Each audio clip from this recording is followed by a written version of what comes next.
इस वीडियो में हम बात करेंगे गौतम बुद्धा की फ़िलॉसफ़ी के ऊपर। बहुत सारे लोग आज के टाइम पे गौतम बुद्धा की फ़िलॉसफ़ी को बहुत प्रैक्टिकल मानते हैं, बहुत लॉजिकल मानते हैं। वो ऐसा शो करते हैं कि गौतम बुद्धा की फ़िलॉसफ़ी बहुत ज़्यादा लॉजिकल है। इस वीडियो में हम देखेंगे कि क्या हम गौतम बुद्धा की फ़िलॉसफ़ी को अपनी रियल लाइफ़ में अप्लाई कर सकते हैं? क्या उनकी जो फ़िलॉसफ़ी है, वो सही में इतनी प्रैक्टिकल है भी? सबसे पहले जो हम देखेंगे कि गौतम बुद्धा की जो फ़िलॉसफ़ी है, वो ये बोलती है कि जो हमारी डिज़ायर्स हैं, जो हमारी अटैचमेंट्स हैं, वो हमारी सफ़रिंग की रूट कॉज़ हैं।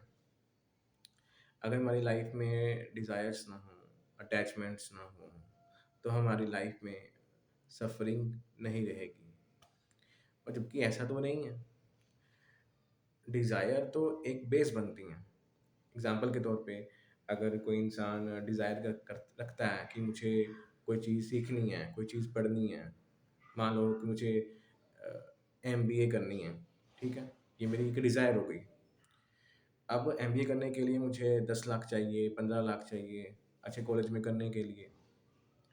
पर अगर मेरे पास इतने पैसे नहीं हैं, तो मैं उस कॉलेज में एडमिशन नहीं ले पाऊँगा, जिससे मेरी लाइफ़ में प्रॉब्लम्स क्रिएट होंगी। मुझे जो है सफ़रिंग फ़ील होगी, दुःख फ़ील होगा।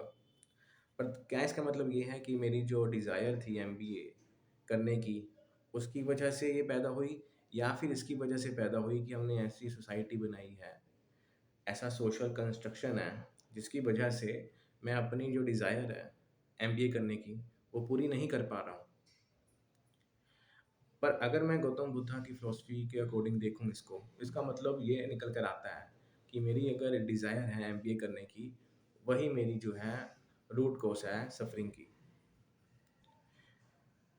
रूट सफ़रिंग की वजह वो ये नहीं मानते कि जो सोशल कंस्ट्रक्शन है, जिसकी वजह से कोई इंसान अपनी डिज़ायर्स को पूरी नहीं कर पा रहा, वो इसकी बजाय डिज़ायर को ही जो है रूट कॉज़ मान लेते हैं प्रॉब्लम्स का। एक और एग्ज़ाम्पल लेते हैं, जैसे कि मान लो कोई बच्चा है, वो सीढ़ियों से गिर जाता है, जिसकी वजह से उसका हाथ जो है फ्रैक्चर हो जाता है। तो डॉक्टर के पास जाता है अपना हाथ दिखाने के लिए, और डॉक्टर अगर उसको ये बोल दे कि तुम्हारा हाथ है, इसकी वजह से तुम्हारा हाथ जो है फ्रैक्चर हुआ। अगर तुम्हारा हाथ ही ना हो, तो ये फ्रैक्चर भी नहीं होगा और तुमको पेन भी फ़ील नहीं होगा हाथ के फ्रैक्चर होने का। ये बात सुनने में तो लॉजिकल लगेगी, कि हाँ, बात तो सही है कि हाथ अगर ना हो, तो फ्रैक्चर होने का दर्द भी महसूस नहीं होगा। बट ऐसा नहीं है। हाथ हमारे और भी बहुत सारे काम आता है। हाथ से हम अपने बहुत सारे जो है दिनचर्या के काम करते हैं। अगर हाथ ही ना होगा तो हम बहुत सारे काम नहीं कर पाएँगे। उसी तरह से एक इंसान होता है, अगर वो कॉन्शियस है तो उसकी बहुत सारी जो है डिज़ायर्स होंगी। डिज़ायर्स होंगी तो उसको पूरा करने का वो ट्राई भी करेगा, जिसके लिए हमने सोसाइटी को बनाया है। सोसाइटी का मेन रोल क्या है? सोसाइटी का मेन रोल है हमें सेफ्टी देना, हमारी डिज़ायर्स को पूरा करना। इसके लिए हम गवर्नमेंट चुनते हैं, इसके लिए अलग-अलग सिस्टम बनते हैं, जिसके इंसान की जो डिज़ायर्स हैं, वो ईज़िली पूरी हो जाएँ। पर गौतम बुद्धा की फ़िलॉसफ़ी तो सीधा इसी पे वार करती है कि डिज़ायर ही ना हो। भाई अगर डिज़ायर ही नहीं होंगी तो इंसान के जीने का मतलब क्या है? अगर एक माँ या एक बच्चा ये डिज़ायर ही नहीं रखे कि भाई मुझे जो है अपने बच्चे को, एक माँ ऐसा सोचे कि मुझे अपने बच्चे को पालना ही नहीं है, उसकी टेक केयर ही नहीं करनी है, ऐसी उसके अंदर डिज़ायर्स ही नहीं है, तो वही बच्चे का क्या होगा? अगर सोसाइटी, अगर गवर्नमेंट, सरकार यह डिज़ायर ही नहीं रखती है कि हमारे जो यहाँ पे जिन लोगों ने हमें वोट डाली है, हम उनके लिए कुछ करें, तो वो क्यों करेंगे? डिज़ायर तो एक बेस बनती है।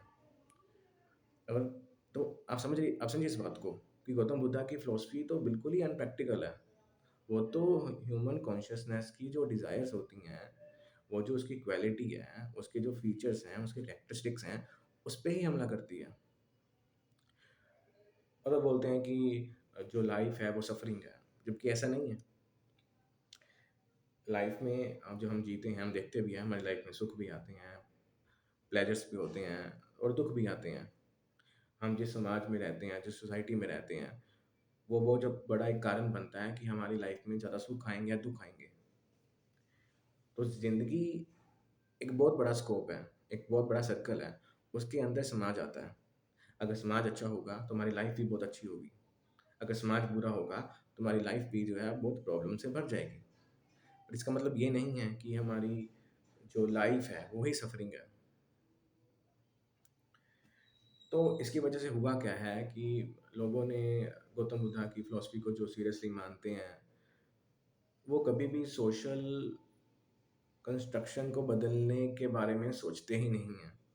क्योंकि उनके अकॉर्डिंग तो डिज़ायर ही जो है रूट कॉज़ बन जाती है प्रॉब्लम्स का।